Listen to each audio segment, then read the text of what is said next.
तो नेटफ्लिक्स पे एक नई वेब सीरीज़ आई है जिसका नाम है ब्लैक वॉरेंट, और इस वेब सीरीज़ में हमें शशि कपूर के ग्रैंडसन देखने को मिलते हैं एज अ लीड, जिनका नाम है।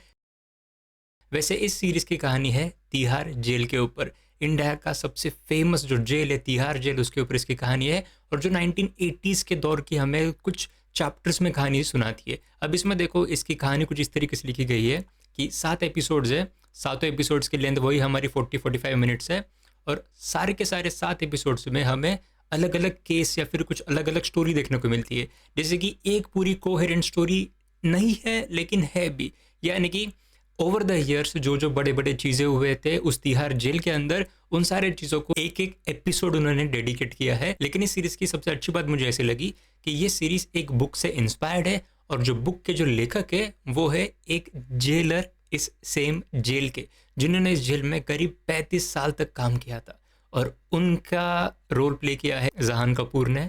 और मैं तुम्हें बता रहा हूँ, बहुत बढ़िया एक्टिंग है उनकी।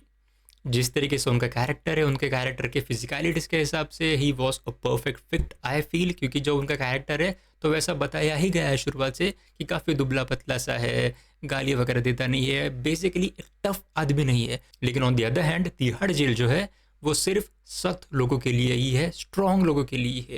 लेकिन ये कैसा एक मिसफिट सा आदमी इसमें आता है, और ऑलमोस्ट पूरी ज़िंदगी उसका यहाँ पे काम करता है, और उसका कैसा राइज होता है, वो कैसे वहाँ पे चेंजेस लेके आता है, कैसे उसके एक अलग पर्सपेक्टिव से काम करता है, वो सारी चीज़ें हमें इसमें देखने को मिलती है, जिसमें मैं डेफिनेटली तारीफ़ करना चाहूँगा जहान कपूर की। उन्होंने बहुत अच्छा सच में काम किया है। उसके बाद में राहुल भट्ट के काम से भी काफ़ी इम्प्रेस था। राहुल भट्ट ने तोमार नाम के एक कैरेक्टर का रोल प्ले किया है।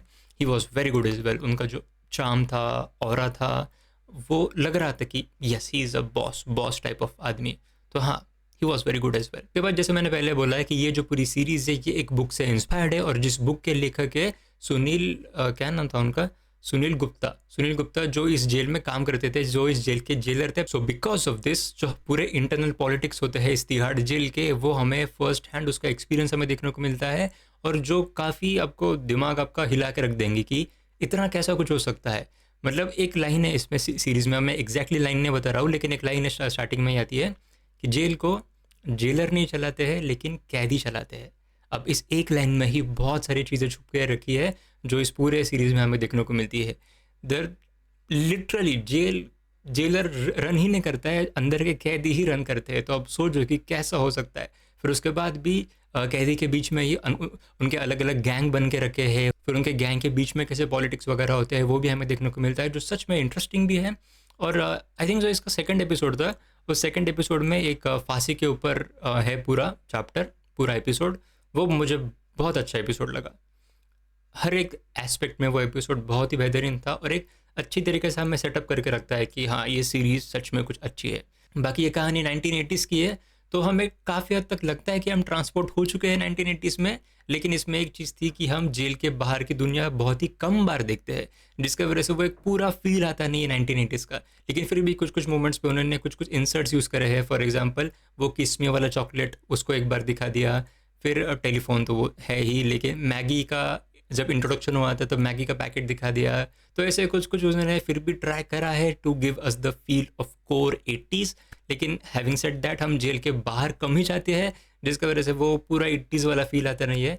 लेकिन फिर भी या जो मूवी के रेफरेंसेस वगैरह वो यूज़ करते हैं सीरीज़ के अंदर, जेल के अंदर, तो वो डेफिनेटली हमें बोलता है कि अभी आर इन द 80s। उसके बाद हेयर स्टाइल हो गई, फेशियल हेयर हो गया। तो मैं आपको रेकमेंड करूँगा ये सीरीज़ देखने के लिए, क्योंकि यहाँ एक अलग चीज़ हमें देखने को मिलती है। परफॉर्मेंसेस भी काफ़ी अच्छे हैं, ज़्यादा लंबी भी नहीं है, 40-45 मिनट के एपिसोड है, 7 एपिसोड्स ही है। और अगर आपने ये सीरीज़ पहले से देखी होगी तो प्लीज़ नीचे कमेंट्स में आके बता सकते हो कि आपका एक्सपीरियंस कैसा था। और मैंने गेम चेंजर मूवी और फतेह मूवी के ऊपर एक अच्छा खासा लंबा सा रिव्यू भी किया है, और शॉर्ट रिव्यू भी किया है, तो उसको आप डेफिनेटली चैनल पे चेकआउट कर सकते हो। And as always, thank you so much for watching.